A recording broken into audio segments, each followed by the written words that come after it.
Hey, welcome everybody to Battle Pirates Crib Open Mic. I hope we're starting correctly. It looks like we are. Yeah, there were some technical difficulties, and yes, Ben, you guys need to close that room and join the one with the link. Did not have a launch button, so join this room. I'm not sure what happened. I think it's outside of my control. Because I did everything as normal. So we'll see. So the link's there. Everybody that was in the Mike, and everybody else that was there. Go ahead and join this link. This is the actual live link.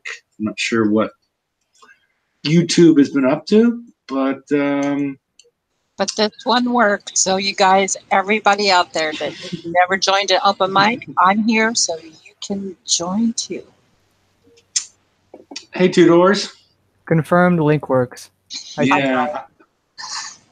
So that link works. I'm not sure what happened to the other one. It somehow got disjointed from the actual show and wouldn't let me create a show from there. So if you know anybody that was in the previous broadcast as friends, go ahead and send them the link.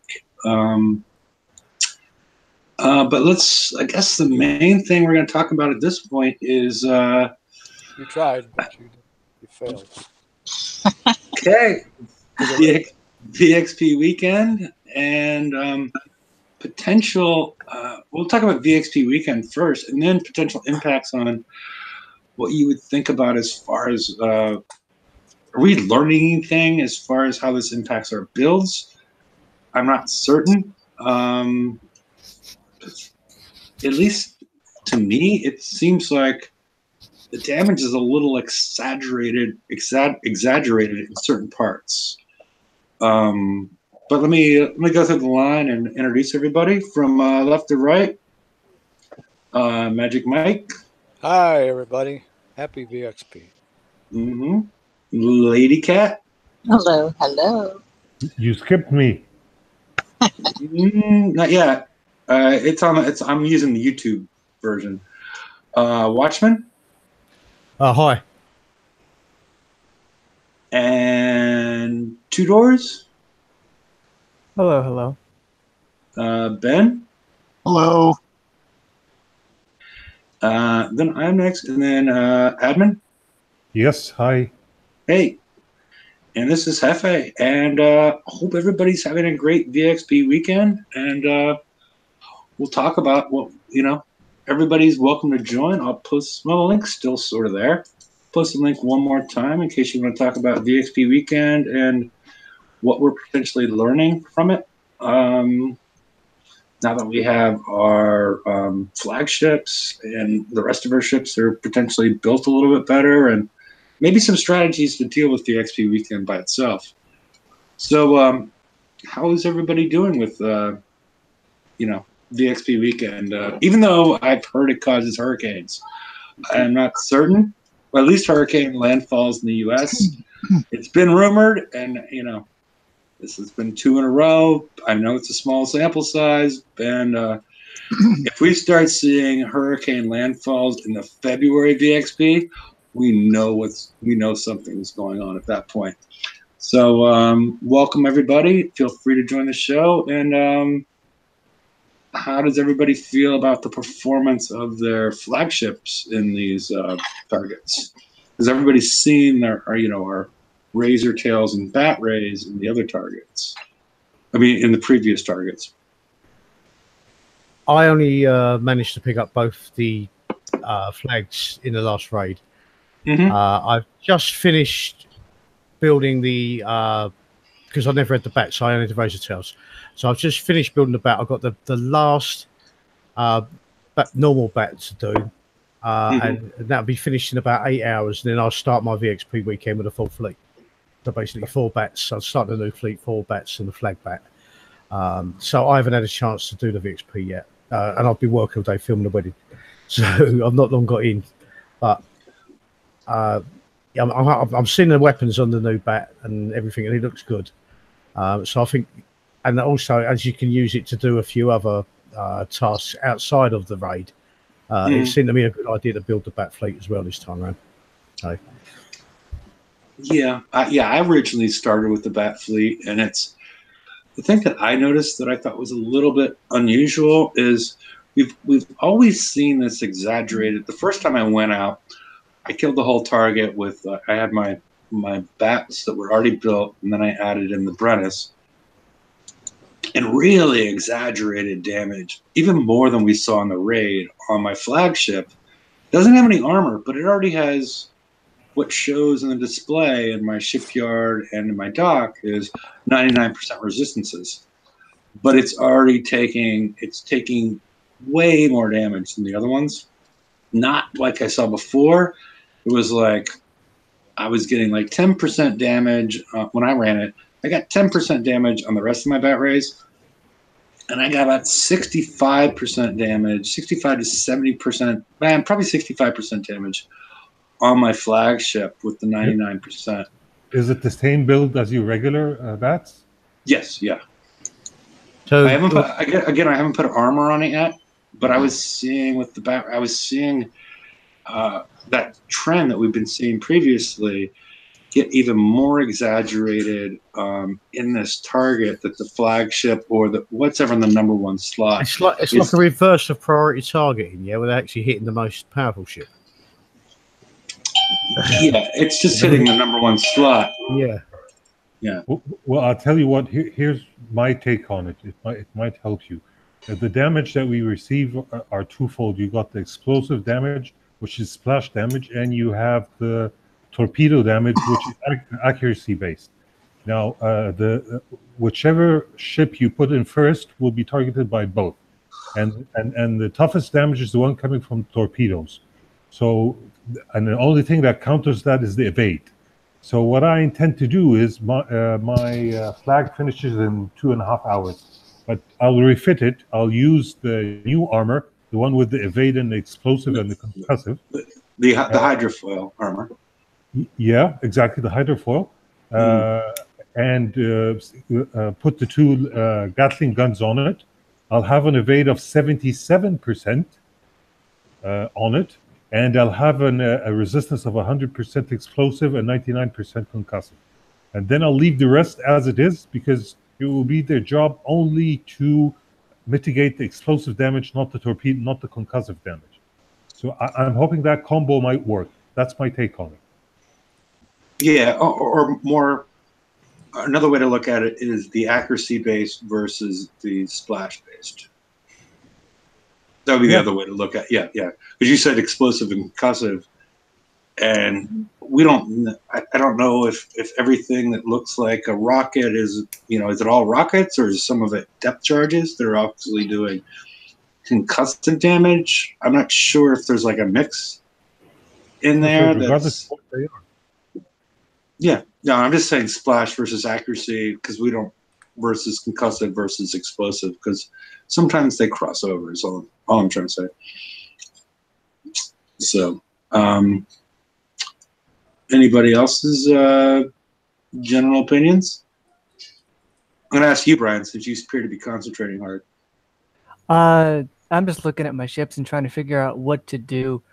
I think that it is going to be a good idea to build your flag as a tank. And I know those two, the two super powerful weapons are certainly going to help with that. But like I have Hyper 30 and Zero Dogs. Hyper 30 and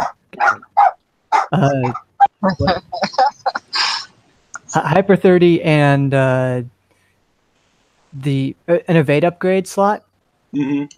Ren posted something I think very similar, if not exactly, to what I'm thinking. And I'm going to do that. And if I really need to, I can drop a special, probably the crit special, because crit special is still meh, and put on CTX3. Hopefully I won't need it, but for the armor, I'm planning on going with one of the one limited 30% concussive and 3 of the evade CTX hybrids, because The hydrofoil, yeah. Hopefully that'll mitigate the flagship being targeted. I don't think they're going to fix it by the raid, and in some sense it makes sense because it's the lead ship. It's clearly the most powerful ship with giant, massive guns of death. But hopefully that works. Fix Also, what, Brian, if you don't mind my asking? what's up? Is it something broken? Something broken? You said they will fix something. No, I don't think they will. People were getting disproportionate amount of damage on the ship in slot 1 during the first raid, and there was debate about whether or not that was intentional, whether they're targeting the ship with like the weakest ship or just the ship in slot 1 no matter what. And if they with these new flagships, it makes more sense for them to do that. And if they don't fix if they intend that, or if they don't fix it, if they intend to fix it and fail, then it's going to be a lot better to have a tank build in slot 1. Guys, there are two types of damage in the target. There's concussive torpedoes, which is accuracy based, and it will only hit your lead ship. And then there's explosive, which is splash based, and it will hit your entire fleet. So if you look at it from a ship perspective, the only ship that gets twofold damage, meaning it gets torps and explosive, is your first ship, because it's targeted by both types of damage. So it's natural that it takes twice as much of damage, minimal at least, because these torpedoes are brutal. So, which is why I just mentioned I'm gonna soup up the evade on my lead ship for the torpedoes and leave the rest with even with explosive armor, the one with ablative armor, because it will only be taking explosive damage. So nothing's broken from that perspective. It's working as it should be. I might still add concussive, because we don't know if the rockets or depth charges or whatever they are, we don't know if they also deal concussive damage or not. And if you put your concussive defense on the back burner, you might be taking more damage that way. I can't tell. I'm not sure. Sorry, Hefe, what were you saying? I forget it. Yeah, it's never mind. It's too far gone. But no, go ahead. I mean, it's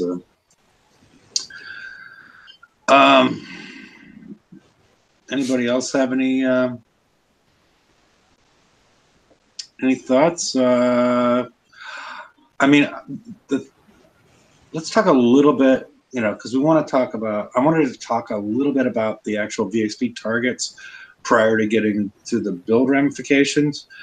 One of the things that I've found to be quite successful is the protonems in these targets have a longer activation range than the hunters and Nighthawks and whatnot, and they don't appear to have as much punch. As long as you avoid the mortars that they launch, as long as you're able to do that, you can go in and activate those. And there's 3 of them. They don't move that fast. They're not even that aggressive. I'm not even sure if they're really targeting you. But if you activate them, as long as you have a half build on something, you can go ahead and go in, let them draw themselves away from the groups of ships that, the hunters and the Nighthawks and all that good nonsense, and draw them away, and then go and pick them off. Again, avoid the mortars and those fields, because they will mess you up unless you have a pretty complete build. And then you can let it time out.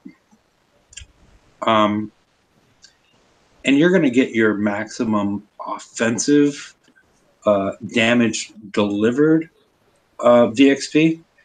And if you're, as George likes to be the lazy pirate, but if you want to be the boring pirate, you let this time out. It's another 12 minutes. You can go ahead and another target. And you can keep on piling these up. And you're going to get, just from offensive damage, not from offensive and defensive, you're going to get about 7.4 to 7.5K per ship. Just associated with doing offensive damage. Because as long as you have a decent build with a good amount of firepower, you're going to be able to take those out without taking significant significant damage. And what this allows you to do is use one triple salty and let it go on for hours. You don't have to be constrained by the fact that it's over. Oh, the timer ran out. As long as you don't dock, that's going to continue to work. And so you can get massive amount of VXP by using a single one, because it's not going to kill your ships as long as you have like several weapons on it, an engine, Hyper 30, an armor special and whatnot. You can keep on hitting 15, 20 targets before you die. And you are not going to run into a situation where you need to dock. And that's the way I've been doing it. No coins, and I've got all my I got my Brennus skull, and I think I got my. How do you activate the what do you call the big ship, the Proto Nemesis? The Proto Nem. You come in close. You don't get that close to the ships. They have a much larger activation field, and so I just drive sort of towards the middle, but don't get too close to the ships, and you'll see them light up way before the rest of the ships, and they'll start to move towards you. They'll start firing those cryo mortars at you. And, as soon as you see them start to fire, turn around, head the other direction, draw them away from the other fleets so you don't activate them. Because the other ships in this are much more lethal than the Proto-Nems, as long as you avoid the mortars. How many targets did you have to do that with to skull your Brennus? Well, I had a Brennus. I mean, it's... well, the Brennus has got a higher. I'm not even sure. I can double check. I don't have the game open because I shut a lot of stuff down when we had the technical difficulties. But I'm guessing it's at least 15 because you're only getting half the points. But I'm not taking the damage because you're getting half your points from damage given versus damage taken. So if your ship is killed, you get twice as much damage as versus taking no damage. Right. And so it's about, I don't know, somewhere around. It felt like more than 15. It felt like a lot. I didn't keep count, to be honest. It's just a long time to wait to time out. Oh, it is. Yeah. I trimmed the hedges. I put up a new mount. I did a lot of stuff because I knew I needed to come back in 12 minutes. So I left. I did something productive for 12 minutes, and then I came back, and then I hit another target, and then went back to what I was doing before. It's not for everybody.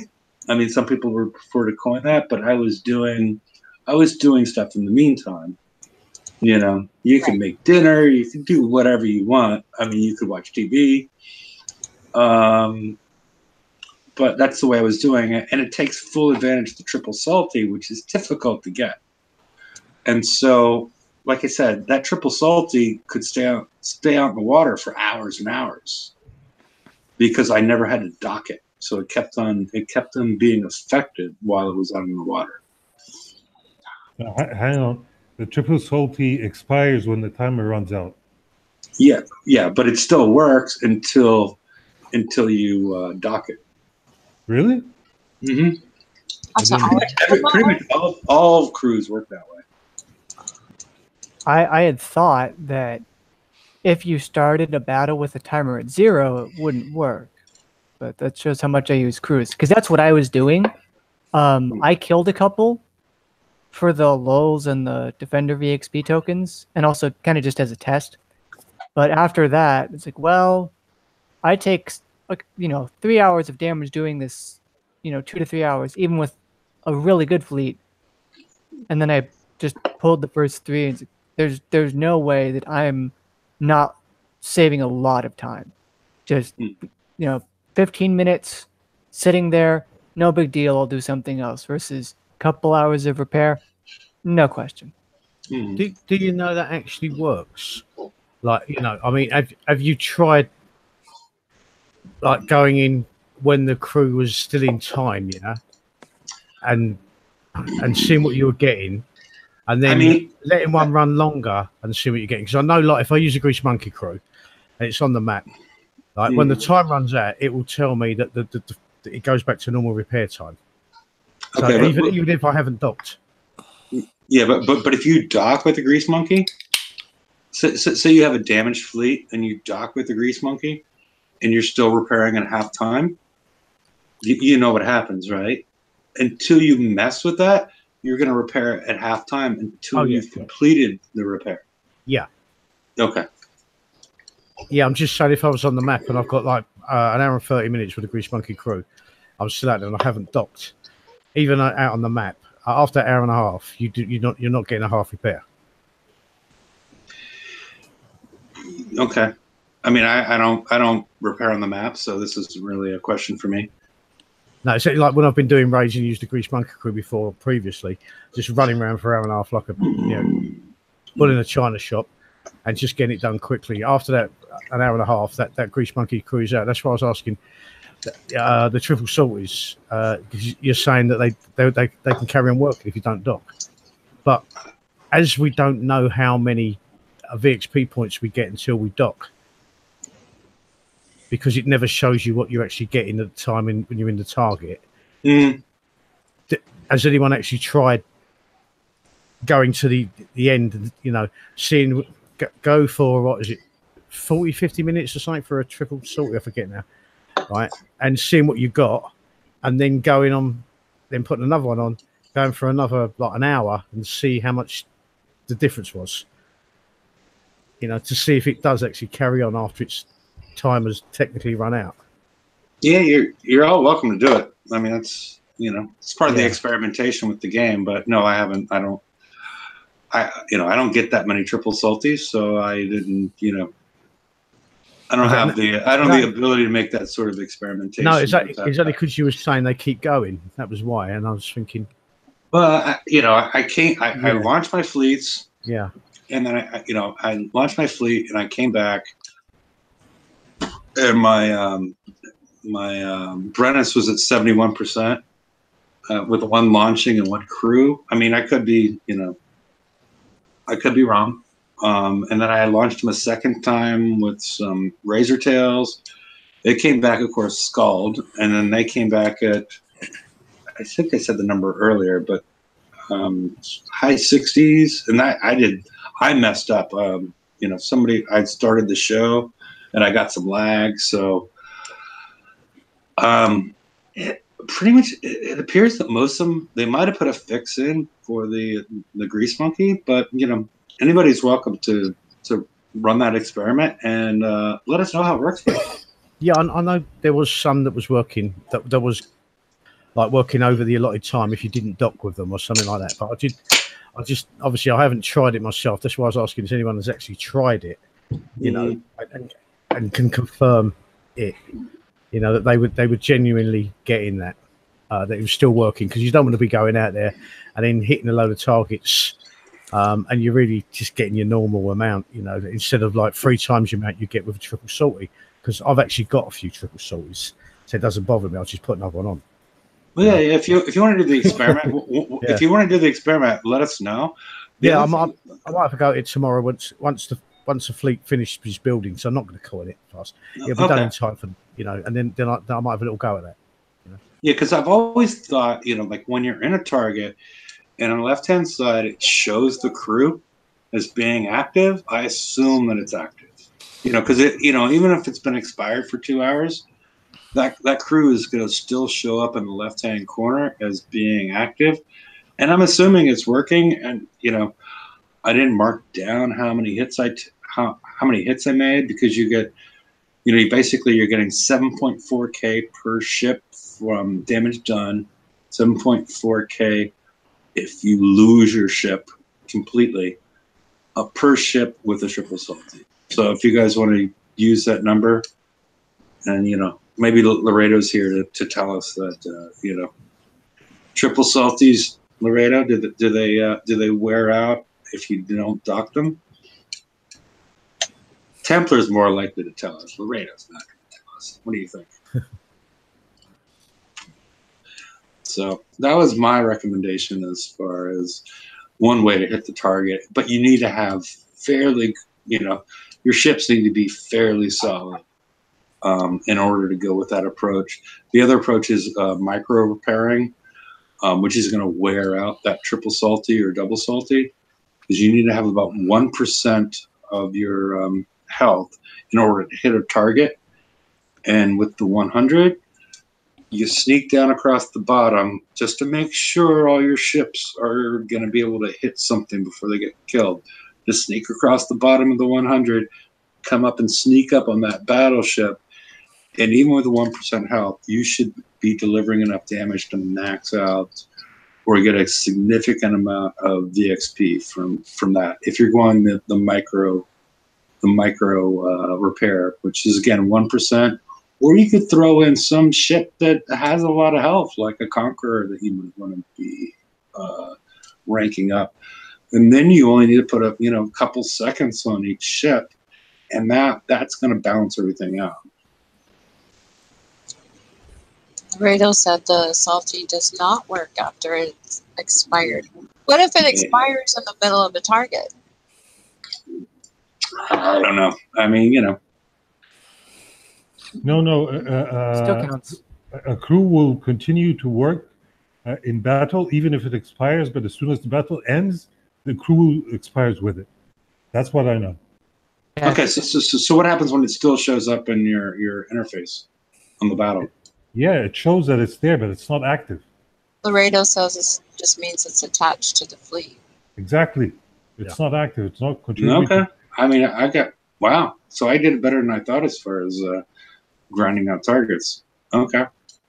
Yeah, I mean, you did well. You did great. You did it for free, and that's as much as anyone can ask, But yeah, I didn't think that they run any longer than that. It'd been great if they did, but sadly, it sounds like they don't. Imagine that you can get your Conqueror for half repair forever. Just repair it, hide it under a drag base, and keep using it over and over and over without talking. With which crew? Oh, well, that would have been the Grease Monkeys, but of course we already knew that they didn't last. Yeah. The Grease Monkeys might have been a special condition. I'm not, I mean, I guess if Watchmen are hurt, if you want to run the experiment and see if how different it runs out, because things aren't always as they appear. So, back in 5, wife needs me. Okay. So, I need to go get another beer. So, why don't we have a conversation that's neither one of those things? What does everybody think about sector consolidation? And to what degree? Let's say I'll throw out a scenario. Let's say 70. We keep 5 worlds, but we have 20. Instead of 1 to 100, we got 1 to 25. Does anybody have any thoughts on this? I'm all impact your life at all? I'm all for medical marijuana. Okay, there we go. I mean, okay. I think it's going to be good overall. I think that it's going to drastically cut back on the resource costs to run the game, where there's a lot of just dead space, dead sectors, and you've all complained about it, and people can move. Well, I haven't complained about it because I like hiding, and people can move to a more active sector if they want. But I think when you combine the sector reconsolidation along with the NPC spawn refactor, what I'm hoping for, because we don't really know anything about this yet, except that it was supposed to happen and didn't, I hope that's going to make for a lot more potential engagement, specifically base parts, the timing, what's stupid and doesn't make any goddamn sense. So you cram everything in there, you make it much smoother to move. Like I had issues. There have been FM targets this week that are on the edge of my sector, and I know they are, but it won't scroll over into the next one like it's caught. But there's a little bit that's in my sector, and I can enter from there. Weird things like that, I hope are going to be cut down on, if not outright eliminated. More people in together. I don't think it's going to promote PvP necessarily as much as they might think it does. You don't hit people necessarily just because they're there. But when you bring everything in, hopefully that's going to help the game run smoother. Although it's also probably going to bring in some more map clutter just in terms of player bases taking up slots that were empty and were easy to see and move around. So there might be some lag there. But it should be positive overall, I hope. I'm scared of it. I know, I mean, most of the sectors that I have been in have a lot of sector pride.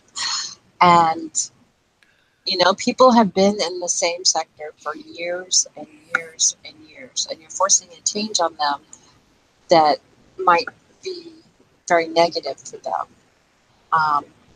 But I don't know. I mean, the game's going to have to change. So we're all going to have to deal with it and accept it. I just hope they explain it well before it happens. I hope that they give us the opportunity to select where we go.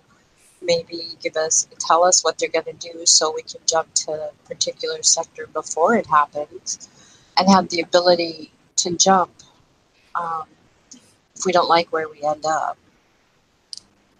So that's my thoughts.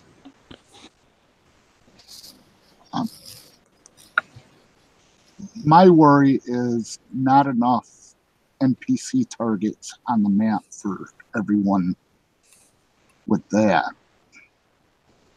And I'm hoping it'll help reduce this lag. I don't think it will. Dynamite has a good point that a free name change for those that have this sector in their names. But I mean, they should give a free name change anyway. But they're right. There's allies out there that have the sector name as part of their ally name. And there's people that have used this sector name as part of their pirate name. Sector pride, it's for some people it matters, not for everybody. Some people could care less.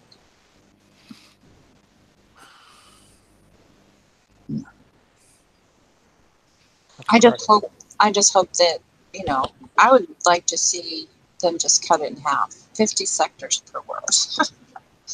That would be my wish. Or even maybe more. Maybe just start slower. But just getting rid of the banned bases and all these little tiny bases will be great. I'm looking forward to that part of it. What I'm hoping is they do proper stress testing beforehand, because I can imagine cramming everything into a certain percentage of existing sectors, that there being a density of players in the sector higher than they've ever encountered before, and like a sector just straight up crashing, basically. No one can log in, everyone's confused, and everyone on the less active sectors, even after consolidation, be like, I don't understand what the problem is. Do you remember? I mean, I remember it was years ago, but I remember trying to jump to sectors and couldn't go there because they were full. Yeah. Yeah, I've seen that. Well, you should deliberately keep it full to stop insects coming in back in the day. Is that why you did it? I was never an insector. Not on purpose. A couple accidents, maybe. They'd only jump next door anyway, so it didn't matter. I normally don't end sector until I have a few extra drinks.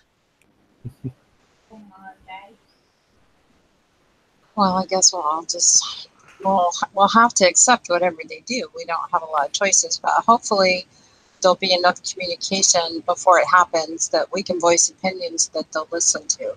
not just the certain people. I know they have a town hall, and I know they have groups of people that they talk to, and preview servers, and most of us have nothing to do with it. It'd be really nice, though, if they communicated everything ahead of time so that everyone had a chance to voice their opinions and get used to it. Change is hard, you know? And gamers just hate change as a general rule. Yeah. Here, it seems more so than others. Oh, back in the day, not even necessarily Blackwater or like completely different aspects. It's like, I miss the days of DNX and MCX and blah blah blah. It's like Seawolves. I mean, I've never built a Seawolf, okay? oh, you are that was a missing game out. changer. I got all my tokens with the Seawolves grinding around for hours and hours and hours and opening up res for half a sector at the same time. And then my MCXs and my DNXs, I loved them. I had 10 of each, you know, and I think that was, I know you just said about that, but I'll tell you what, that was the best fun time I had in the game and I don't think it's been as much fun since then. And sure, I mean, there's a certain value of nostalgia, and people had fun during that time, but that was 6 years ago, and as great as it might have been, and I love me some Seawolves. I would just kite around the salvages all day. It was great, but to have just that for 5, 6, 7 years, you're gonna get bored and quit. Oh yeah. Yeah, the game has to grow.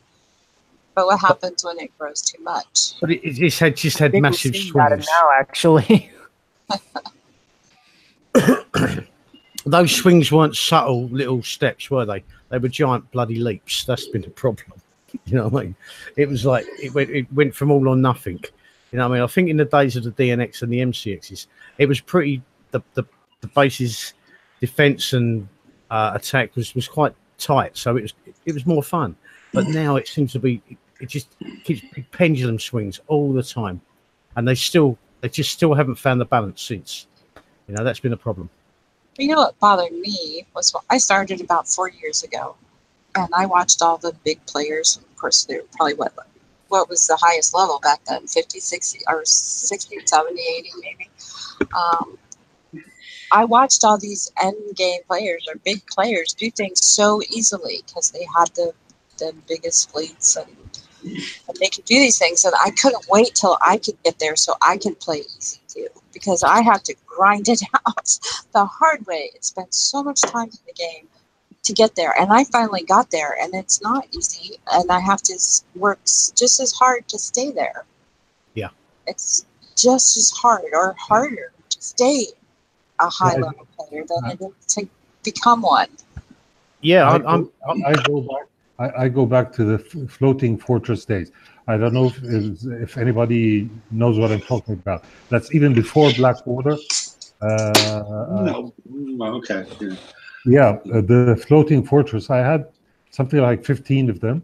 My ID is a very low 5-digit ID. It's 11 something like that. Mine's 4 digits. Excuse me? Mine's 4 digits. Really? Well, mine's 5, but a very low 5-digit ID one. The best thing about the game was the social aspect. I mean, if you remember, it took you 25 minutes to go to hit a base. There was no towers, nothing, and hitting. Yeah, and you had 600 max range, so you weren't going that far. You were going across like a sector and a half. You weren't going that far. I remember I had a neighbor. I used to hit him like every 2-3 days, and every 2-3 days convince him it's an accident. And every 2-3 days he used to believe me. Yes. It was really fun back then. Really, really fun back then. I used to travel a sector and a half as far as I could go. Hopefully they wouldn't hit me back. It takes too long to get to me again. You know, and it's like you can go and cook a meal, come back, and your fleet's still traveling. You know. Yeah. That was. I mean, I started off in like alpha and whatnot, and I'm so surprised the game is still around, because the only part there was no salvages at that point. There was no base hitting. There was none of that. All you could do was go and sit on a mine, sit for 12 hours, and then the Drax would come and try to hit you every once in a while.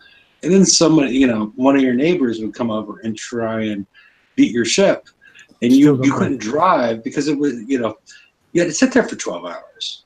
Yeah. I mean, for it to fill up. It was. I'm so surprised the game progressed. Particularly the Zentonite mines. It was trying to find a mine free, wasn't it? You know, trying to get one as well, like, you know. Yeah, but you know, you had to steal it from the people that were collecting. Yeah, it was a weird game at the very beginning. Yeah, and nobody knew why we put up with it at that stage, because it wasn't doable at all. I mean, spending 6 hours to get resources, traveling 30 minutes to go hit a base, but yet people loved it, and yet we continued to do it. Yeah, and there was no battle log at that point. So I didn't feel like I was being an asshole. Well, the battle log didn't show up for like a while. But one of the issues, you know, there was one guy that kept on building. He was very active in the game, and he was in the next sector. He was in Sector 2. And he kept on building defense platforms. And he had them all around his base, and he kept on upgrading them. Never put turrets on them.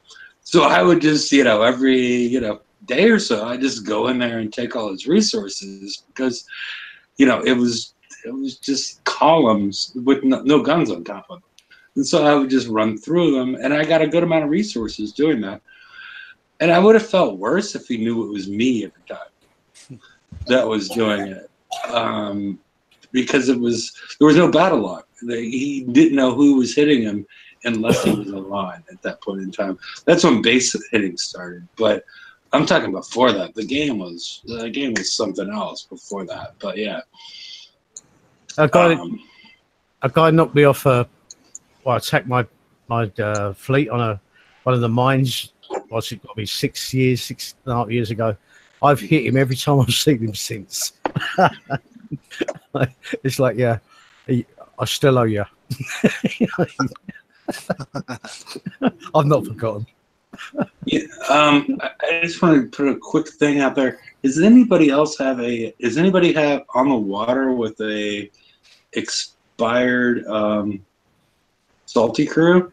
I just want to see, because I'm seeing, and you know, Laredo said one thing, and we got players saying another thing, and then there's like what I saw. So I was, you know, you're welcome to join the show, and I just want to see if it's still active. I mean, I was keeping mine active well past that point in time, hitting multiple targets, so I can't calculate out if I was completely correct. But I'm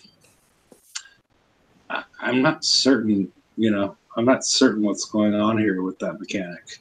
Yeah, I mean, you might have already got enough points beforehand or whatever to rank them all.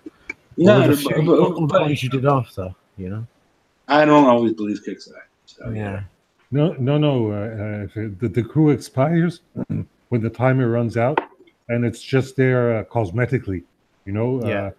You guys are saying. I'm just saying, if somebody wants to join the show and show us what happens, as an example, either way. If you're getting the only exception for extending a crew's time is that when you enter battle and the crew expires while you're in battle, it will still be active until the battle concludes. And other than that, it expires. I think, from my experience, some are doing that, some are not. I think they used to, because I remember back in the day, I'm not saying I ever listened to a show, but I do remember somebody whose show is not around anymore used to say the same thing about the crew you could put on, the Junkyard Dog crew you could put on your guard fleet. Yeah. And if you had the low version, it would still last for hours. And we see that when we see that in the game associated with the Grease Monkey. It used to work, but it doesn't anymore. The Grease Monkey, or no, the Junkyard Dog. Okay.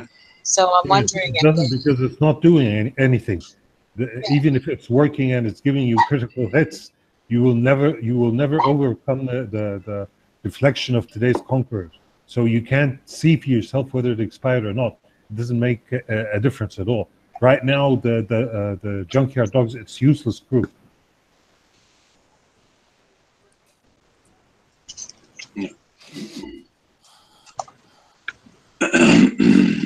Yeah, I've still got quite a few of them sitting around. Actually, I used to roll a lot of them. Yeah, me too. Yeah. But at this point, what do they do? Yeah, I don't, Nothing. I mean, because they're providing anti-mortar range bonus. But if you have the Night Watchman or whatever it's called, that's not anti-mortar. That's a countermeasure. So that doesn't work. And if you're doing explosive damage to get those, you're probably not breaking deflections. So yeah, it's useless. But it's there. I mean, I would probably go with like an evade crew or something else. Unless those don't work anymore past that, expiration date. And I'm not sure when they did that because they used to work. well, that's something maybe somebody needs to test that on all the crews, and let's figure out which ones it works on and which ones it doesn't. Well, going back to what Lady Cat was saying earlier, I mean, I still stick one on my golf fleet all the time. Just out of habit, yeah. But like saying, getting up to a high level, and I'm 126 now. But where I've been so busy lately, I've fallen behind. I won't lie. Like you were saying, it's hard to keep at the top, and where at the moment my work has demanded me give it a lot of attention. Something had to give, and it was obviously a bit of Battle Pirates, yeah. And so now, I mean, I won't lie, I've lost. I don't really count medals that much, but I've probably lost about 120, 130 medals in the last couple of weeks because I just haven't had time to spend working my base guard fleet, stuff like that. And mind you, I'm seeing a lot of other people getting hit at the moment, so I think it's not just me. But yeah, at the moment, mine's just not working at all, so I need a complete rethink. But I don't know if that's because I haven't had the time to put in, like you were saying, you need to. It's hard to stay back up there. Yeah, it's hard to stay at the top. It's not because you have to do everything really. Because if you kind of miss one thing, that could be the one thing that you needed. So yeah. Sorry. I'll let you get back to your conversation. It is very time demanding and saying it, and we all have times in our lives where we have to go and do something's important, and we can't throw all that time into Battle Pirates, right? Well, and real life has to come first. That's it, exactly. And then suddenly, wait, we'll have that debate. and then, sorry, go ahead. And then suddenly you feel like you're a month behind when you've taken a week off or something like that, Yeah, you have to work your life around this game to stay at the top. Yeah, it's really, really difficult unless you have friends that can help you, and a lot of people do have good allies that can do that. I never let anyone into my account or log them out, and I've been invited to go to other people's accounts, to go log. I won't do it. I just don't. It's just not for me, It's like I just play my game. I've been leader of the alliance. I've actually, because I've been so busy lately, I've actually handed back leadership. Because I didn't think I could do the leadership justice while I'm so busy in actual real life. You know what I mean? So let someone else roll with it until maybe I've got enough free time again to do it. Because when you're like the leader of alliance, you become like the complaints department. If anything goes on with anyone in your alliance, everyone's on your case. You know what I mean? You get so many messages you're dealing with. You can have 3 or 4 different things going on at the same time, different people chatting to you, different people messages, and you're thinking, "Oh, I can't deal with it." How big is your alliance? We're down to 80 now. A few people have sort of dropped out lately, but we was 16th in the world. I think we've gone down to about 22nd now, something like that. A lot of people have been busy this time of year as well, So they started dropping out, and hopefully we don't lose any more, I've lost a lot of friends. Most of the people all the people I started playing with are gone. Yeah, I mean, I said I've just stepped back. I'm stepping down from the leadership role because I don't think I can do it justice. I'm not quitting the game, You know, I'm keeping my tag and everything like that. You know, I don't care if I get farmed or whatever happens if I can't put the time in at the moment. But you know, I'm not giving up. I just don't have the time to give 100% to BP at the moment. You know, I say I've been working today. I've just finished work. I've got in and I thought, you guys are on, and I'll get on, see if I can get on the show. You know, but I'm sure a lot of other people in the situation that you know the time demands it is excessive. I think for a game. You know, absolutely. You know, sometimes you think it's a job, not a game. Yeah. Do you know what? I've seen, and I'm currently playing a game that definitely has more ways to sink time in than this one, and more sort of requirements. But the thing is, I've never seen a game penalize you so harshly for taking time off, even the wrong weekend. If you're off on a raid weekend, that means you don't have the flagship now, which means you probably have to rank a 5th ship that you didn't know you had to build, and you're going to have to drop down a level. And what if there's a hit down penalty for the next raid in the cycle? You went from getting, 10 million in, I don't know, let's say 3-4 hours repair, down to getting, 3.3 with a hit down penalty, a quarter of that, if we're being generous, for probably 2/3 of the repair. So your efficiency in points is way down. You're barely going to be able to get a flagship for the 3rd raid. You're probably not even going to get the super god tier weapons and everything on and ready. Meanwhile, they're releasing escalation weapons, which they outright fucking lied to us and said there weren't going to be escalation, but the nailhead rocket is clearly escalation. You shut the fuck up. And the gathering, the other one, the DPS is okay, but it's a lot lighter. So in a sense, that's also escalation because you can fit more on. There's escalation there. There's escalation in terms of the flagship weapons. And if you can't get that, you're going to be even further behind. You're going to be suboptimal even in the A sets. All this for what? And I know a lot of those are in the Garrison FM test, but that's RNG. You need, assuming they're equal chance of 1 in 4 shot, you need to hit 20 Garrison targets to get 1 weapon for 1 ship of the thing that you might need 3 or 4 of to get on proper weight if you're on a bat ray or optimal DPS, because why is there flak evasion on this nailhead rocket if you're playing razors? So you have to come in and grind, and it's not like it's fun. It's just, it's solo and it's not interactive, and there's core gameplay in the sense of core. This gameplay is repetitive and shitty.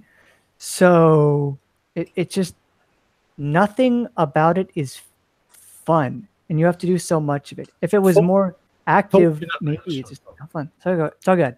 Fortunately, there was no hit down penalty in the last raid. Hopefully, they keep that, because returning players that are still technically high level were getting really penalised by that. You know, that was stopping players coming back to some extent, because they had to come back and grind so much on small levels. You know, and getting a hit down penalty. If you come back, there's a lot of players over level 90, over level 100 now. They'll quit for a while and want to come back again. But when they were getting hit down penalties, you know, it was like you're just stopping players from getting back in the game, and we can't. You know, we know if they're downsizing the sectors, as it's going to be anyway. You know what I mean? Or whatever they're calling it, rebalancing of and everything else. You know, whatever they're going to do. Yeah, but all right, let's call it downsizing. You know, there's going to be, because there's not enough players, you know, anymore. Yeah, so you shouldn't put any penalties up there that stop anyone from trying to get back into the game again. You know, fortunately, they didn't do that. They didn't do the hit down penalty, and hopefully they'll do that for this entire series, and maybe going forward, because that is a good idea. And that expert build is quite good too. I mean, if you think about it, if you drop away from the game for like a month and a half, and then you're trying to pick up, you'll get fleets that are built faster and come out with a little bit of VXP.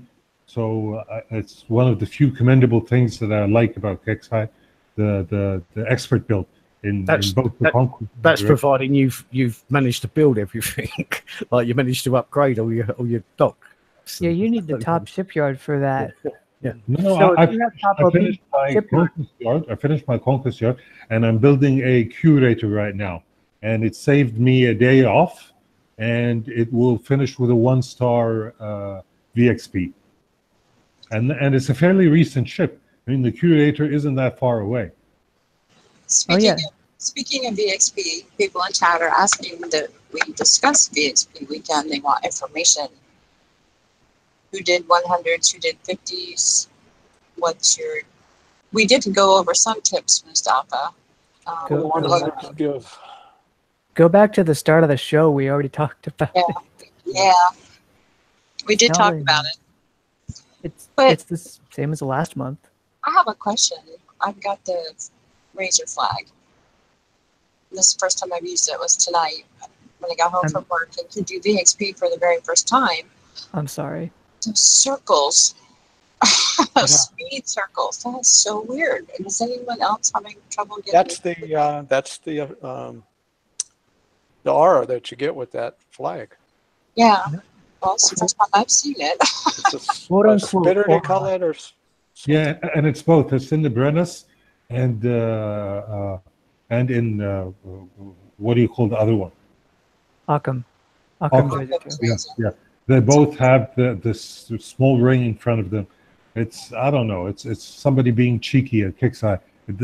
It doesn't have any functional value, but they just put it in there. Oh, but the Occam. Oh, no. The brightest bat ray has functional value. That will delete subs like nobody's business. You just have to get it in the ring. That's the hard part. But it works. And the razor tail Come again, Brian? flag increases the whole fleet speed.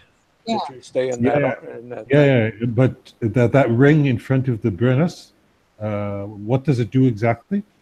If you get a Nighthawk in there, it does 3.5 million concussive damage per second, whether it's submerged or not. So because they circle around you, it's not easy keeping it in that ring, but it will straight kill Nighthawks in a few seconds. It's very good. I'm not planning to have that built until December raid, which is going to be the whole raid. I didn't know that. I thought it was just there, for looks. I thought it would be around the ship, but I guess not. I saw pictures from the last raid. Thank you, whoever built the Occam's Razor Tail and tested it, showing like the 4 drones will kind of shoot off to a side or whatever, and they'll make a line of circles. And if you drive through those, you get to go fast. It's not necessarily like in front of you. It's wherever the drones want to go. And seeing that made me go to the Bat Ray flag instead of the Razor. Mine were in front of me tonight. Oh, they were? I've only had to target twice, so barely tried it, but I swear they were in front of me. They're supposed to shoot straight ahead if there's no enemy near you, and when an enemy comes nearby, it'll shoot it in a 90-degree arc in front of the hulls. Oh, that's cool. So it's like a line Not in front really. of you horizontally, and you go across it, and it speeds you up. if it happens to shoot It's a- out right in front of you. It's a line directly, it should be a line directly in front of you, so long as there's no enemy nearby. Good to know. I tested it in some salvages, and there are times when it'll shoot off like on a bit of an angle. The question is, do you Which lose is- your speed boost if you come out of the field? I believe you do. Yeah, the accelerate, because you are technically Yeah, slowing see. down in that you've gotta lost your stick within speed. that. That's ridiculous. Is that what happens? From what I've heard, yeah, I haven't tested mine yet. I'll probably test it tonight, but yeah, I actually sent in a note about it because that's self-defeating. Mine won't come out for 30 minutes, or I'd show you. I'm still repairing. Brian, there's one thing I want to tell you because you were asking about getting the subs into the ring. What I did last trade and it works is go to the corner. The subs stack and they'll just keep like drifting along the wall until they go into that ring. What's up, buddy? What's so funny? No, I love it because I just imagine the sub driving and bonking against a wall, and it's like, turn away, we're losing, we're taking water. We cannot do it, Captain, and then they die. I'm giving it all I got. My lead ship finishes in 2 hours. I'll give it a try. I mean, I could sort of do it. I could do it somewhat reliably in the context of an actual fight, like without kiting the subs, just getting all up in their faces, which I think is more of how it's likely to be used. So that's good, at least. Your way will do it. You just have to bring them all the way over to the side, and you'll probably be taking shots. And I don't know, but Brennus flag works. I like it. I won't get mine built in time for VXP. You won't get your what built in That's time? Brennus flag. I built the Occam's razor because I have a razor fleet, but I want. Yeah. I mean, that's the way I'm going about it. I'm waiting for I'm assuming that I'm going to have both of them for the third raid in the cycle. Yeah. And the TLC is afterwards. That's my approach personally. I did the first raid with, or the raids with 5 razor cells. Well, actually, I built 6 because I got drunk. I forgot I had, so I actually had 6 of them. But anyway, 5 was enough. And so I haven't bothered building the flag on the razors because I thought I didn't have any bats. So I'm building an entire bat fleet this weekend. Since the last raid, to get VXP'd, but they're all blank holes basically. But I plan on having 2 fully built fleets by the final raid when I need it. You know what I mean? Hopefully that's and moving forward from then on. You know what I mean? All your TLCs and stuff. But that's my plan. Yeah, and the map targets and whatever else we need to see in the future. That's it. Yeah. If we get more communication about what those targets are going to look like, and but I think people were saying that the bat rays were doing better in the uranium targets and some of the other stuff, and I thought, way better. Yeah, maybe it's time. Yeah, maybe I should concentrate on the bat rays now and make sure I get myself a fleet of them built. And that's the biggest problem. This is going to be a future chore fleet. Yeah. And if the bats are outperforming the razors, does that mean we're going to need the bats for the future chore fleet and not the razors? Well, that's it. I mean, I've already got a full fleet of razors. Obviously, I've got the flagship. I haven't built it because I'm now just throwing everything into the bat race because they seem to be performing better in the map targets so far. So that seemed to me to be the logical way to go. I built you by the. Go ahead, Brian. I built razors because I liked the style of razors more, but I'm going to be building bats for not only the current ones, but if there's older skirmish TLCs with our current Scourge targets, bat rays are going to perform a lot better. And because there's so much escalation and side grades, like the hydrofoil, if I need to shave time, I don't think I'm going to be building a razor flag. The bat flag just, I think, fits better with the style that I drive the razors, which is get in people's face and punch them. So, that should, hopefully you shouldn't need to build both flags. It might help, but style choice. If I can get the razor flag built by December, I will, but I'm concentrating on making sure I get a full bat fleet built, and I'll have 5/6 razor cells built anyway. So I should have enough to see me through.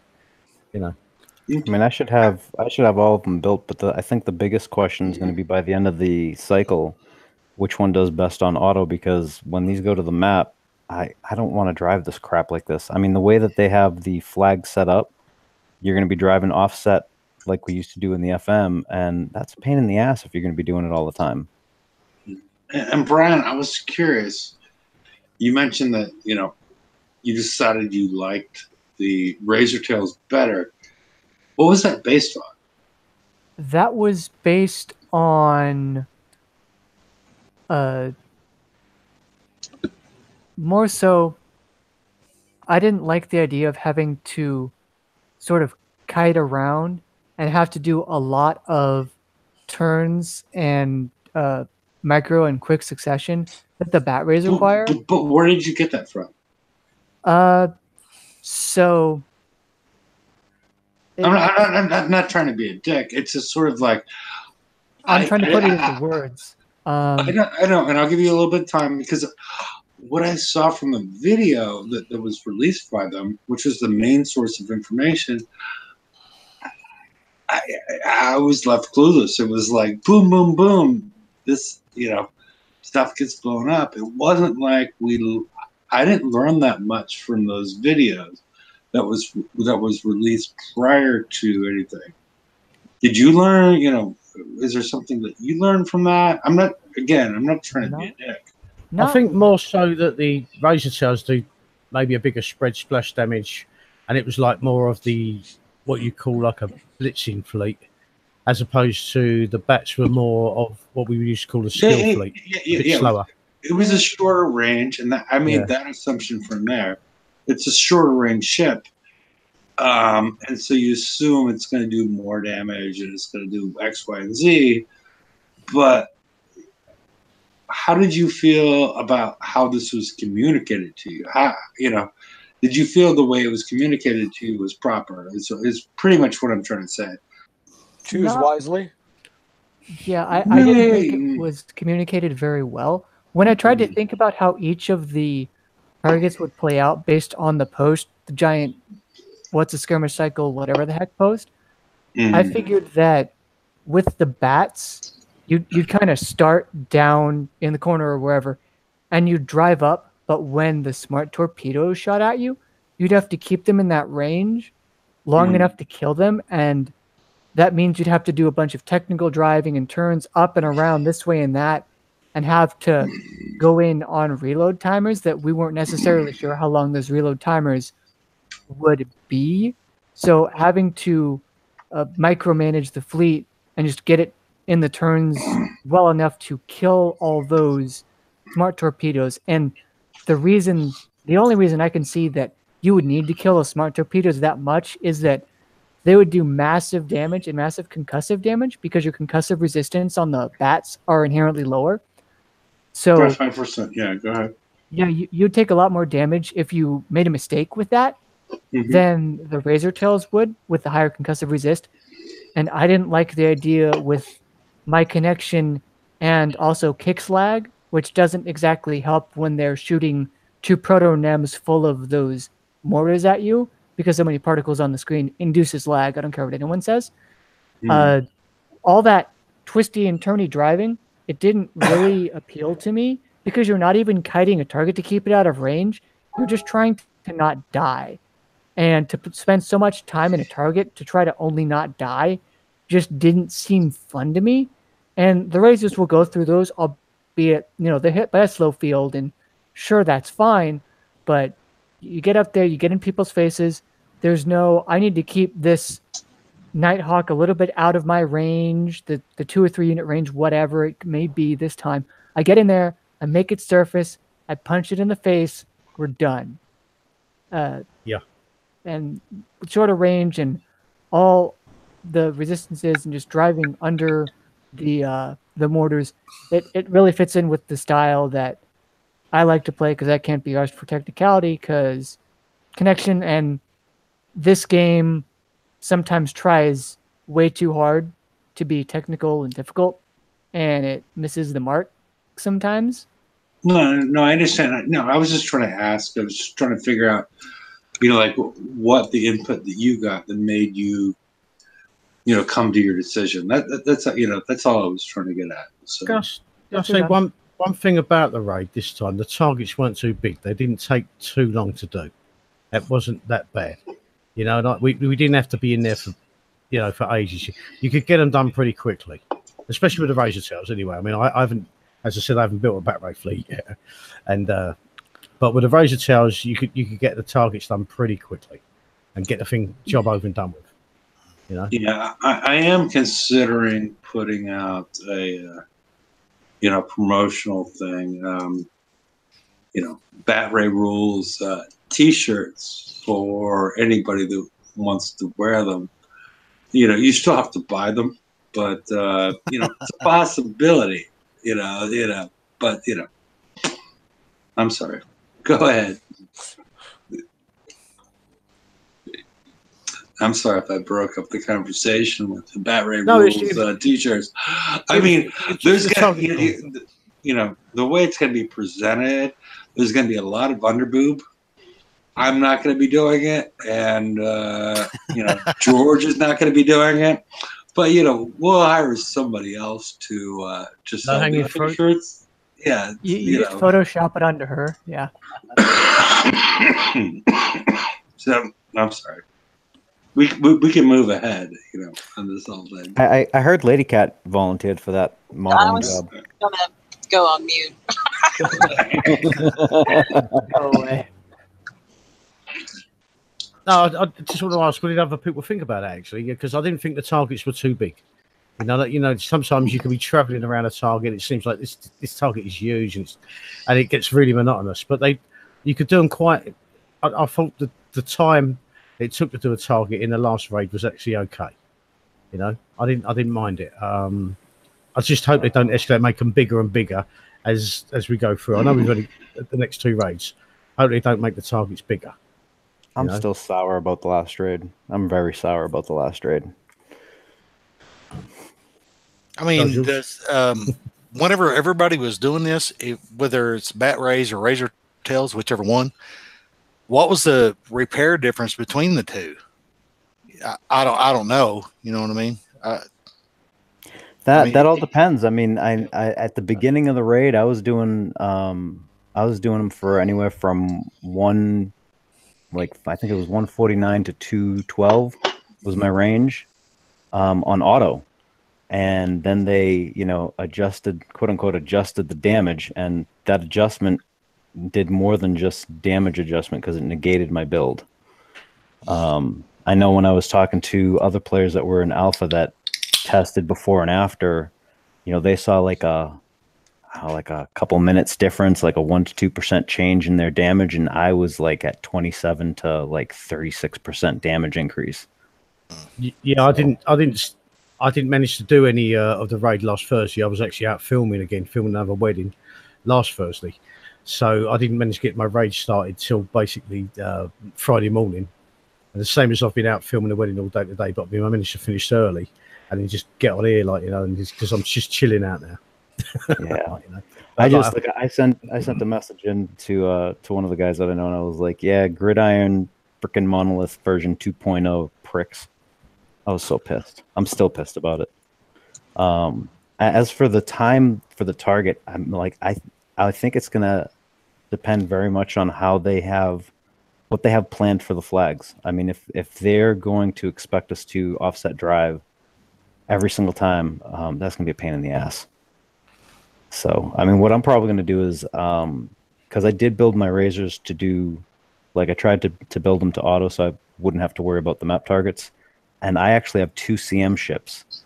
And I'm really tempted to take those 2 CM Razor Tails and throw them in with the Bat Fleet and run it like that and see what happens. Yeah, I've never been sure about mixed fleets because I think I don't know, sometimes you just negate both strengths of each fleet. Sometimes I think you just have to balance between the two, and then play with the ranges to it was like with the Hydra when I turned when we did that into an auto fleet, we used a different weapon on it to make sure that it wasn't running into stuff. I think it's going to be the same thing with this, and if you look at the Razor Tail, I think it has something like a plus 88% concussive damage or something on it, so. It might be interesting to play with that one a little bit. I mean, I'm just not sure about any of this stuff. I really, really, really don't want to. If it was a raid where we could get done in a couple of hours if we just coined some repairs like it used to be, I don't mind having to drive like a crazy person. But then we also get them on the map after, and I just can't be asked to do that. No. I did that in the last series with the Grease Monkey Cruise, but you know what? I've not been able to roll in the Grease Monkey Cruise since. They've just not been dropping for me. I don't even want to talk about the Grease Monkey Cruise. Nothing's dropping for me. You know what I mean? Yeah, other people they getting them to drop like all like last. I think it was like last show or 2 shows ago. Like Cannon Fodder rolled like 3 of them at the same time that we were both rolling. And I did watch the show. Yeah. Yeah, you got 3 and I got like none. Like son of a bitch.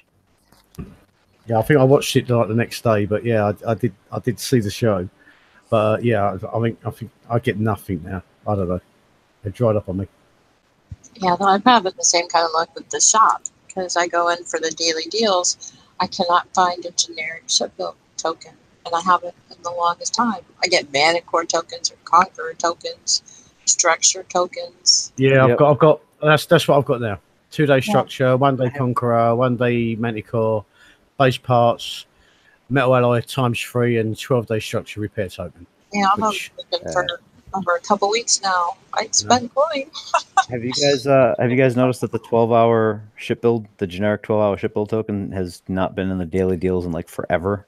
I used to love that thing because it would help me tweak out like one build here or there, and I don't know. This is. I miss those in the raid too. Those Unless, and the 1 hour. Those are the 1 hour ones. The 1 hour ones help so much sometimes.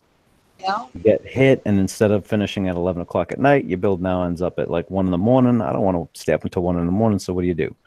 Yeah, you lose shipbuild time. Yep. And I'm sure Kixeye wants us to coin it instead, but yeah. I'd rather. Not something like that.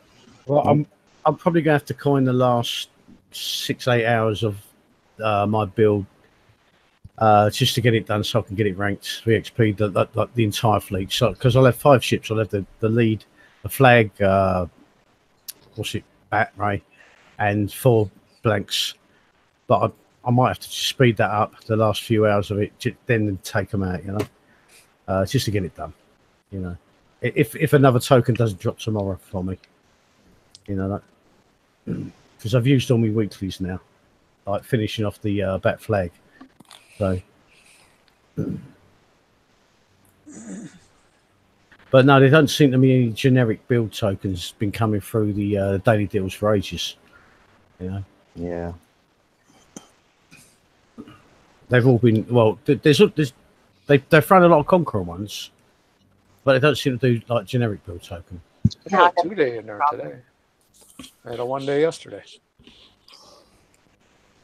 What's that, generic? Yeah. Oh, blimey. I'll double check, but I'm pretty darn sure. I know I bought the one yesterday, but I'm pretty sure today's a 2-day. I mean, they've been doing them on the deals on the sound things. If you want to buy them with a couple of other parts and things like that, they were coming up for some people. Because they come up for my wife, but they never come up for me. Yeah, 2-day shipbuild token. Yeah, she got 4 deals. Like in the shop thing that comes up, little thing on the side, and everything. And there was 4 different deals of 2-day build tokens with a variety of different little like specials that was coming with them. But I never got that one. I never got any of those.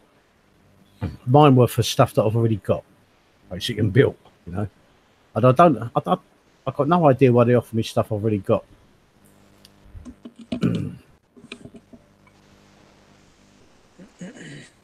Yeah, I don't know. We'll see. I mean, I don't know. I really hesitate when I see things come out like these flags that are just like a little bit overly complex for something that's supposed to be something that we're supposed to do over and over and over and over again. The new weapon on the flag is monstrous. Like on the Bat Flag is monstrous. I mean, obviously you got to have it. You got to put it on there. But yeah, it kind of makes you worry what the next trade is going to be like. Exactly. What's coming at you? What is coming at you? You know what I mean? I had in a fetal position.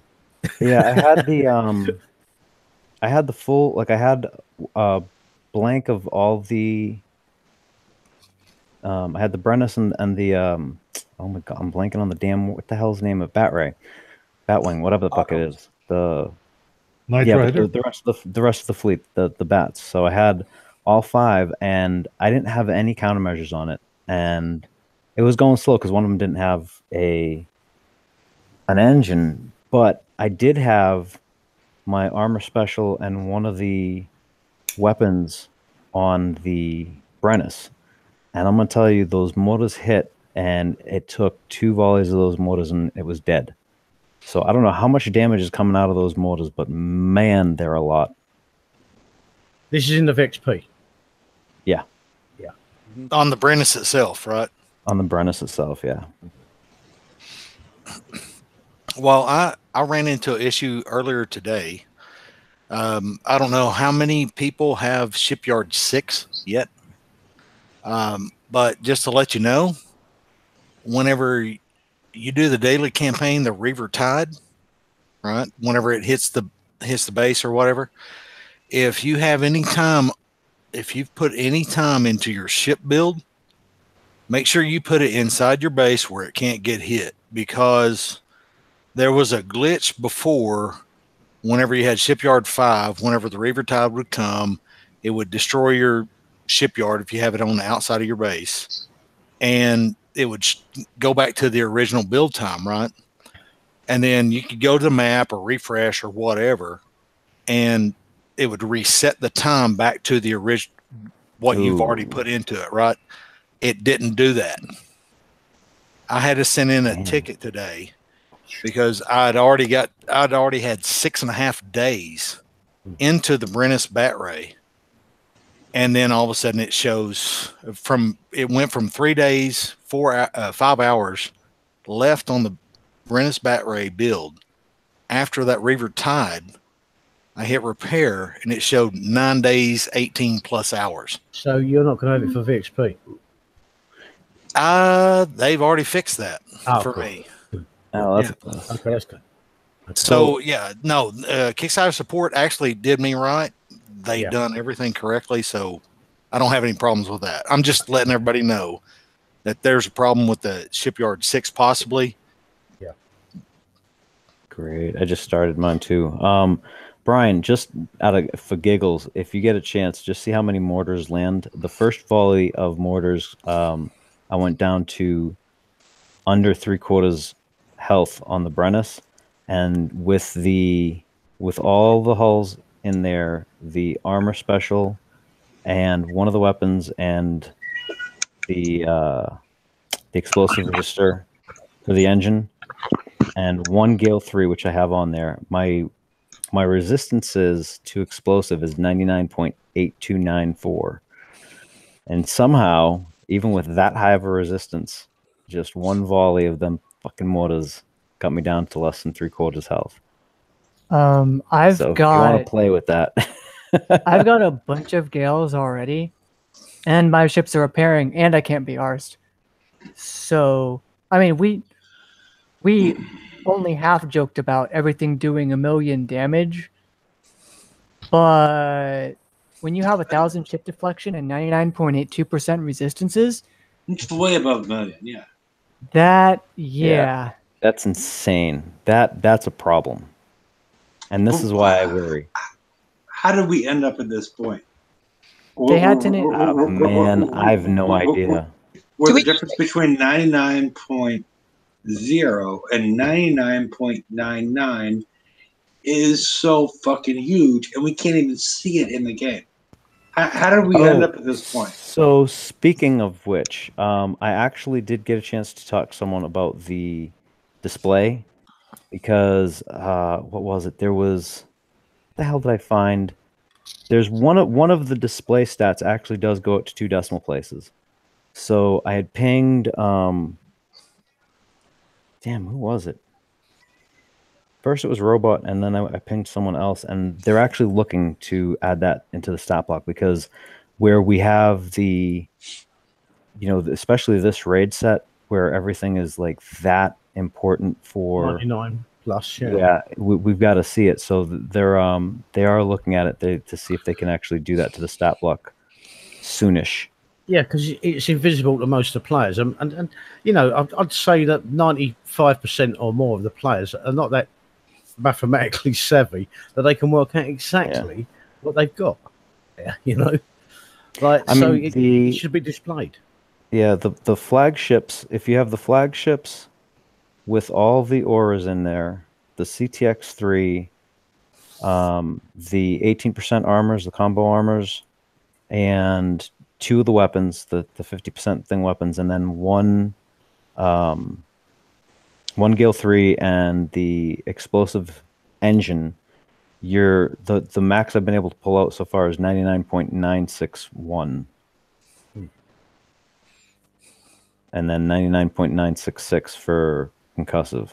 So I don't know who's coming up with 99.99, but I'd like to see that build because I can't figure out how the hell you got there. And back again is how much damage are they throwing at us when you need that? Oh amount yeah, of I mean, resistance? because like every little itty bitty point's going to actually make a massive difference now. Yeah.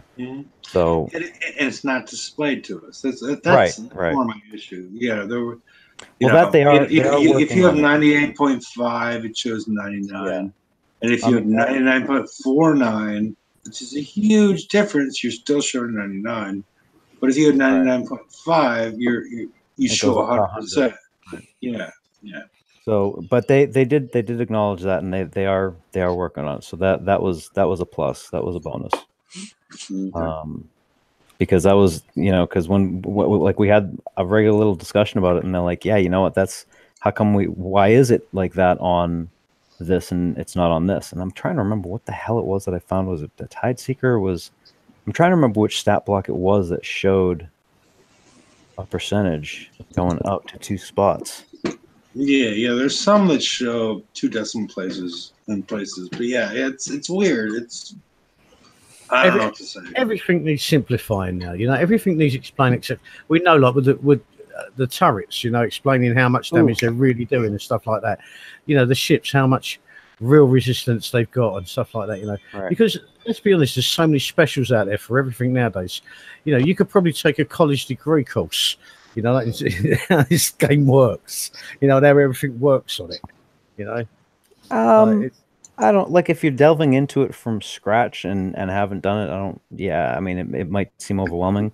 A lot of the principles are the same, the applicability anyway for a lot of the stuff. There's just those little caveats that you kind of run into every once in a while, and you're like, ooh. By the way, it's slow resistance that shows in the defense stat block as a % with 2 decimal places. FYI. Okay. That was Would splash resistance help against that? Sorry. My brain's just rewinding back to those mortars coming in. Would that help at all? Would you think? Sure. Oh yeah, that's how mortars work. It's a splash-based thing. I actually just wrote an article on splash resistance. Yeah. Sorry, I haven't had a chance to catch up on that yet. It's just that I've been busy. It's all right. So next time you're taking a shit, that's when you sit down and you read it. Yeah, That's what I was doing. That's what I do, and I write the things. So that's when you remember. That's when you remember Flash. No, he's taking one now. So it's not good. Got off on a tangent. Wow. It's not hard to do that. Alrighty then. So, can the greatest minds in the strategy gaming world create a game so complex that they themselves cannot understand it? Yes. Well, I mean, 7+ years ago. Getting a little ontological here, Brian but is using, some really old references. I'm bringing it back. I'm bringing it back from where you guys were a minute ago. Old school. You need to find that. You need to find that because I don't even know where to find that anymore. Because that was a ticket that I broadcast on the show how many years ago? Which the one? greatest mind. But say it again, Brian. The greatest minds.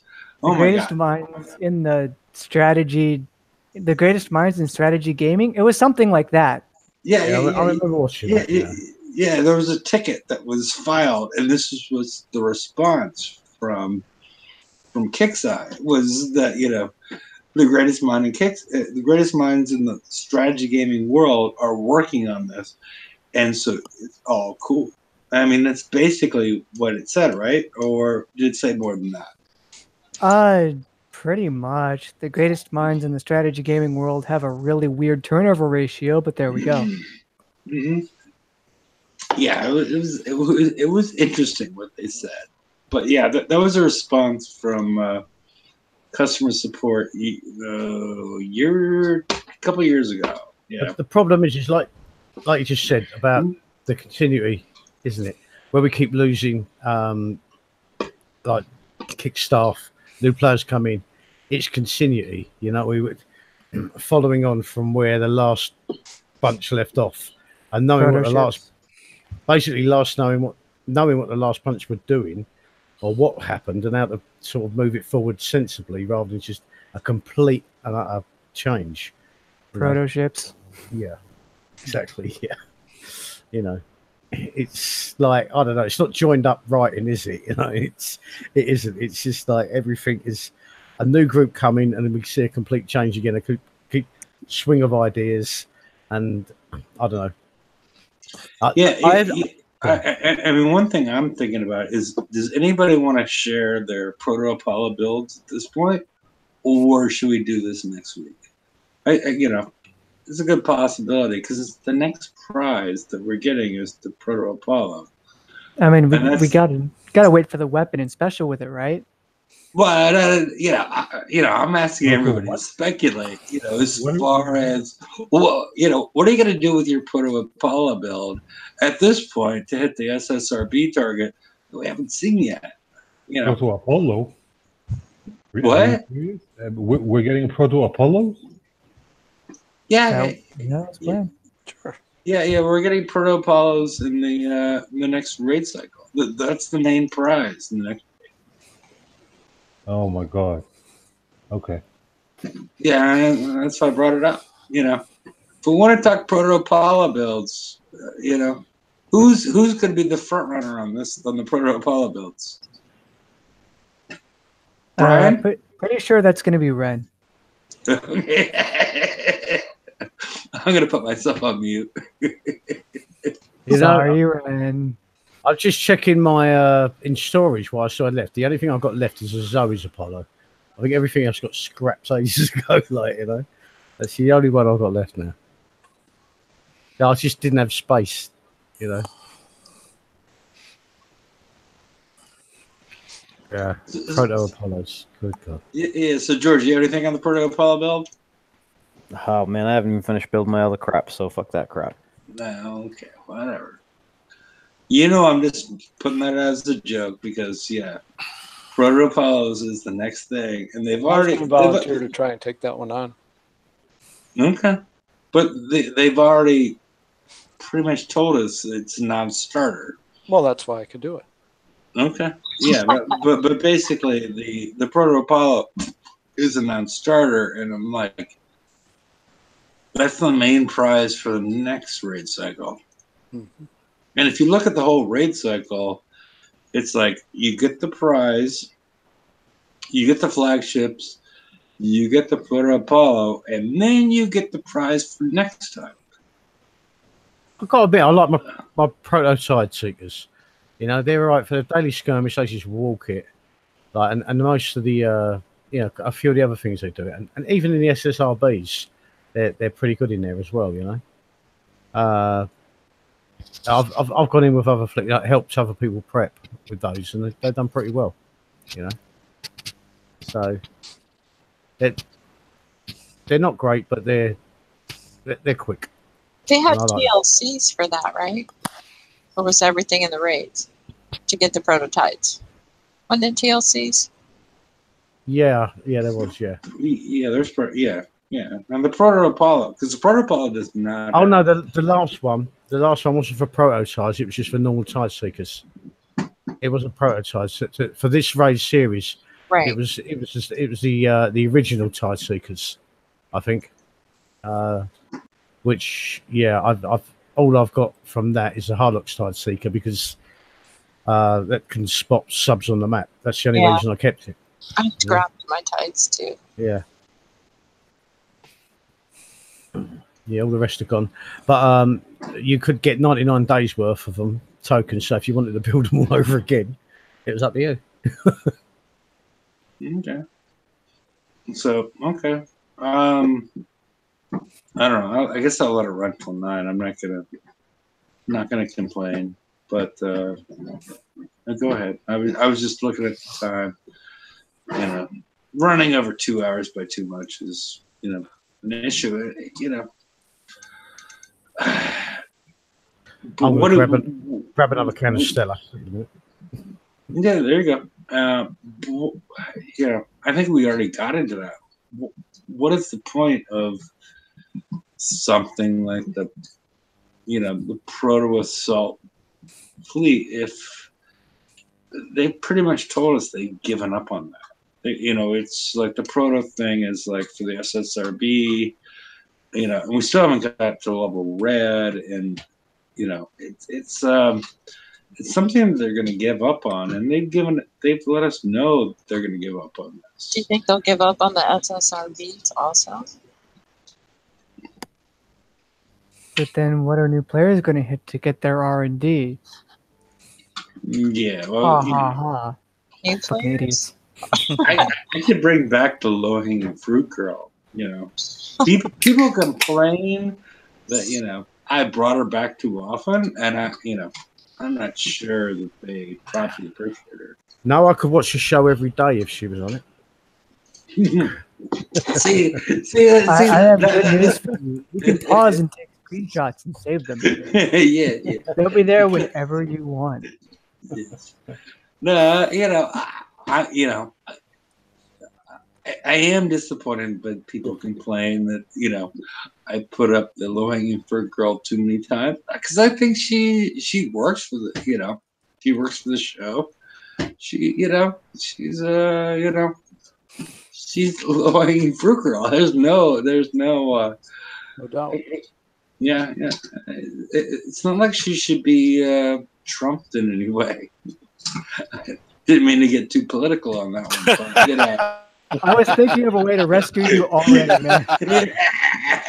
Grab them by the bleep. Kill daylight savings time. Save the animals. Yes, Wait. kill daylight savings time.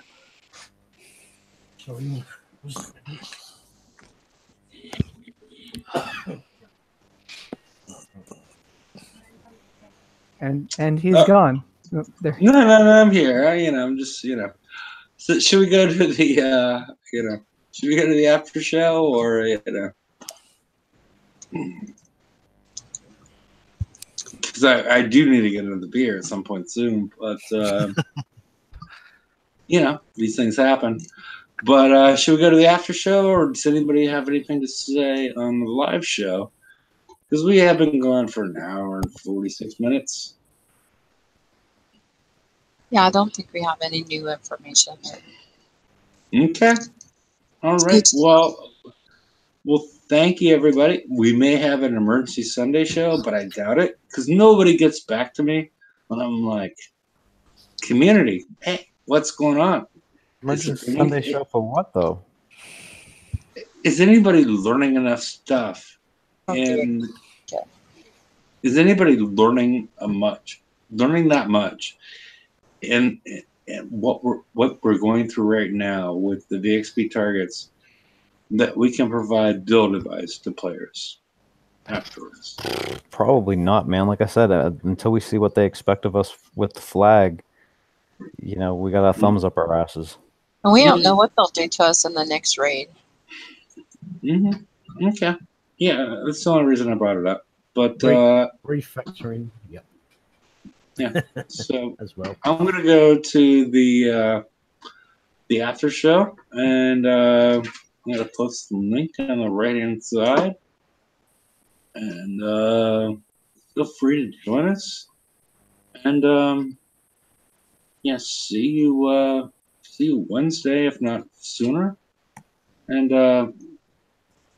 have a good night, everybody. Good night, everybody. Yeah, have fun. Later, people.